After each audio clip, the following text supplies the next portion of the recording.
በማይናማር የሚገኙ በርካታ ኢትዮጵያውያን ወጣቶች ለከፍተኛ ስቃይና እንግልት እየተጋለጡ መሆኑን ከማይናማር ተመላሾች ለጣቢያችን የኢቢኤስ ቴሌቪዥን ወደ ገለጹበት ቀጣይ ጥንቅራችን ደግሞ እንለፍ። እነዚህ በማይናማር ቆይታ የነበራቸው ወጣቶች ከከፍተኛ ትምህርት ተቋማት በተለያዩ የትምህርት ዘርፎች ትምህርታቸውን ያጠናቀቁ እንደሆኑ የነገሩን ሲሆን እነሱም ሆኑ አሁንም በማይናማር ያሉት ሌሎች ወጣቶች ጥሩ የኮምፒውተር አጠቃቀም ልምድ ያላቸውና የእንግሊዝኛ ቋንቋቸው በቂ መሆኑ ተጣርቶ ከሀገር እንደወጡ ነው የገለጹት። ዝግጅት ክፍላችን ያነጋገራቸው ማይናማር ሄደው የመጡ ወጣቶች ወላጆችም ወጣቶቹ ወደዛ የሚሄዱት ህጋዊና ጥሩ ክፍያ ያለው ስራ ታገኛላችሁ በሚል ተታለው እንደሆነ ነው የነገሩን። ይህንን ጉዳይ በሚመለከት የውጭ ጉዳይ ሚኒስቴር በባለፈው ሳምንት መደበኛ መግለጫው አሁንም ወደ ማይናማር የሚሄዱ ሰዎች በመኖራቸው ዜጎችን ወደ ሀገር የመመለስ ስራ አስቸጋሪ ሆኖብኛል ማለቱ ይታወሳል። በዚህ ጉዳይ ላይ ተጨማሪ ዝርዝር አለን። ከዩኒቨርሲቲ የተመረቁ በርካታ ኢትዮጵያውያን ወደ ተለያዩ ሀገራት ስራ ፍለጋ ብለው ይጓዛሉ።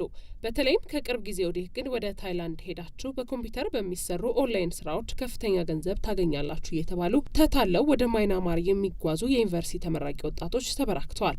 እነዚህ ወጣቶች በከፍተኛ ትምህርት ተቋማት ትምህርታቸውን ያጠናቀቁ ጥሩ የኮምፒውተር አጠቃቀም ልምድ ያላቸውና የእንግሊዝኛ ቋንቋቸው ለስራው ብቁ መሆናቸው በገዛ ዜጎቻቸው ይጠራና ነው ከሀገር የሚወጡት። እኛ ያነጋገርነው ወጣት የዛሬ ዓመት ሚያዝያ 1 ቀን 2016 ዓ.ም ነበር በኮምፒውተር ለሚሰሩ ስራዎች ከፍተኛ ገንዘብ እንደሚከፈለው ተነግሮት ወደ ታይላንድ ያቀናው። ወጣቱ እዛ እንደደረሰ የገጠመው ያሰበው የኮምፒውተር ስራ ሳይሆን ወደ ማይናማር በግዴታ ተጉዞ የሰዎችን ገንዘብ እያሳደዱ መዝረፍና በኮምፒውተር የታገዘ የማጭበርበር ወንጀል ሆነ። ወጣቱ ኢትዮጵያ በነበረበት ወቅት በምህንድስና ትምህርት ተመርቆ ተቀጥሮ ይሰራ የነበረ ሲሆን ገና ከመጀመሪያው ወደ ታይላንድ የሄደውም በገዛ ጓደኛው ተታለው መሆኑን ይናገራል። እዛ ሲኬድ ያለው እውነታና የተከወነው ነገር በሙሉ ፈጽሞ የተለየ ነው እና እኛ የነበርንበት 1 ዓመት ከምናምን ማይናማር ውስጥ ነው። እሱ ግን ብሎ ያለኝ ታይላንድ ነበር።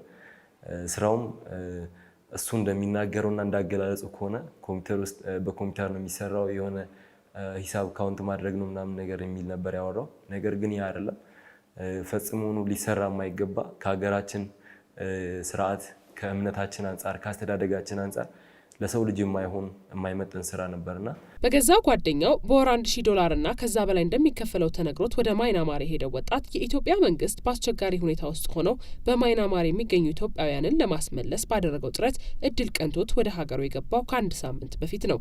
በታጣቂዎች እጅ ከመውደቃቸው አስቀድሞ የሳይበር ወንጀል በሚፈጸምባቸው ካምፖች ውስጥ ለግዳጅ ሰራተኝነትና ለስቃይ ተዳርገው እንደነበር የሚናገረው ወጣት እዛ በነበረ ሰዓት የተጠየቀውን የኦንላይን የስርቆት ወንጀል መፈጸም ባለመቻሉ የደረሰበትን በደልና ስቃይ ይናገራል። ሰው ማጭበርበር ነው አጠቃላይ ስራው፣ ሰው መስረቅ ነውና የሰውን ብር መስረቅ ማትቺ ከሆነ መዝረፍ ማትቺ ከሆነ ብዙ ስቃዮችና በደሎች ይደርሱብሻል። ከነዚህ ስቃዮች ውስጥም መሰቀል አለ፣ መገረፍ አለ፣ የተለያዩ ፊዚካል ፐኒሽመንቶች አሉ።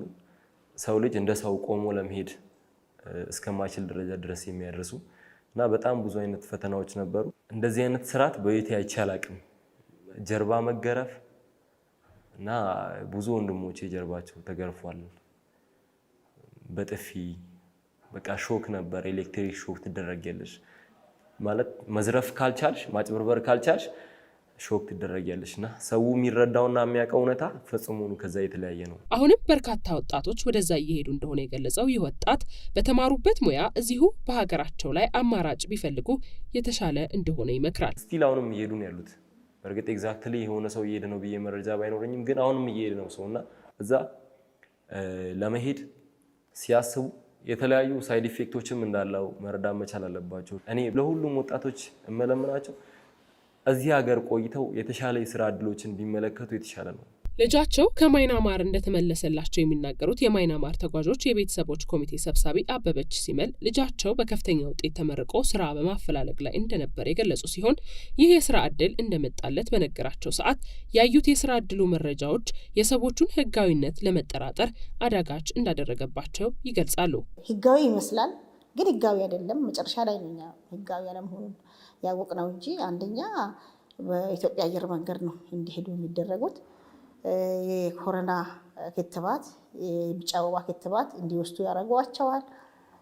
ሆቴል ቡክ ያደረጉበትን ወረቀት ያሳዩቸዋል። የአየር ትኬት ቆርጦ ይህን ያመጡና በዚህ ነው እያታለሏቸው ልጆችን እንዲህ ሲያደርጉ የነበረው። ከየካቲት ጀምሮ ለ3 ወራት በማይናማር ታጣቂዎች እጅ የቆዩት 751 ኢትዮጵያውያንን ወደ ሀገር መመለስ የጀመሩት በሚያዝያ 29 ቀን 2017 ዓ.ም እንደነበር የሚናገሩት የቤተሰቦች ኮሚቴ ሰብሳቢዋ ወይዘሮ አበበች ሲመል ከነዚህ ውስጥ አብዛኞቹ ወደ ሀገራቸው መመለሳቸውን የነገሩን። መንግስት አሁን እያደረገ ያለው ልጆቹን የማስመለስ ስራ ይበል የሚያሰኝ ነው የሚሉት ወይዘሮ አበበች አሁንም በታጣቂዎች ተይዘው በካምፕ ውስጥ የሚገኙ ኢትዮጵያውያን የማስመለስ ስራው ተጠናክሮ መቀጠል እንዳለበት አሳስበዋል።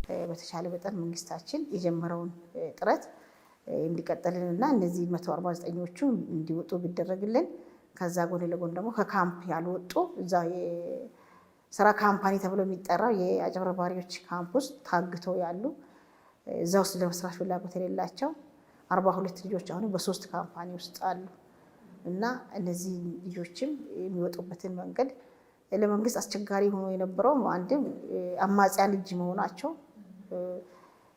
እነዛን አማጽያንን ቀጥታ እንደ መንግስት መጠየቅ አትችይም። ይሄ አስቸጋሪ ነገር ነው። ወላጆችም ሆኑ ስራ ፈላጊ ወጣቶች ለውሳኔ እንዳይቸኩሉና ልጆች እንደዚህ አይነት ስራ አገኘን በሚሉ ሰዓት ቤተሰብ ህጋዊነቱን ማረጋገጥ በኢትዮጵያ ውጭ ጉዳይና በሰራተኛና ማህበራዊ ሚኒስትሮች መረጋገጡን ውል መፈረሙን እንዲያረጋግጡ መክረዋል። በጉዳዩ ላይ ባሳለፍነው ሳምንት መግለጫ የሰጠው ውጭ ጉዳይ ሚኒስቴር በበኩሉ በአስቸጋሪ ሁኔታ ውስጥ የሚገኙ ኢትዮጵያውያንን የማስመለስ ስራው እየሰራም ቢሆንም አሁንም ወደዛ የሚሄዱ ሰዎች መኖራቸው ሂደቱን አስቸጋሪ አድርጎታል ነው ያለው። አሁንም ወደዛ አካባቢዎች ሰዎች እየተንቀሳቀሱ እንዳሉ ነው እየተረዳን ያለ ነው። ይበልጥ ደግሞ የሚያሳዝነው ወደዛ አካባቢ የሚንቀሳቀሱ ዜጎቻችን እውቀት ያላቸው ወጣቶች፣ ሁኔታዎችን አገናዝበው መረዳት የሚችሉ ወጣቶች ቀጥታ እንዲህ ያለ ስህተት የሆነ ራሳቸውንም ለአደጋ የሚያጋልጥ ሁኔታ ውስጥ ከመረጃ እጥረት ሳይሆን ከምን አይነት ውሳኔ ላይ የደረሱ ወደዛ እንደሚንቀሳቀሱ መረዳት ትንሽ ያስቸግራል። ይሄ መሆኑ ትንሽ ጉዳዩን አስቸጋሪ አድርጎታል። አሁንም ግን እዛ የቀሩትንም ዜጎች ለማስመለስ ጥረት ይደረጋል። እዚህ በሀገር ውስጥ ደግሞ ከእንዲህ ያሉ ነገሮች ዜጎች እንዲቆጠቡ የሚደረገውን ጥሪ ደግመን ደጋግመን ለማስተላለፍ እንወዳለን።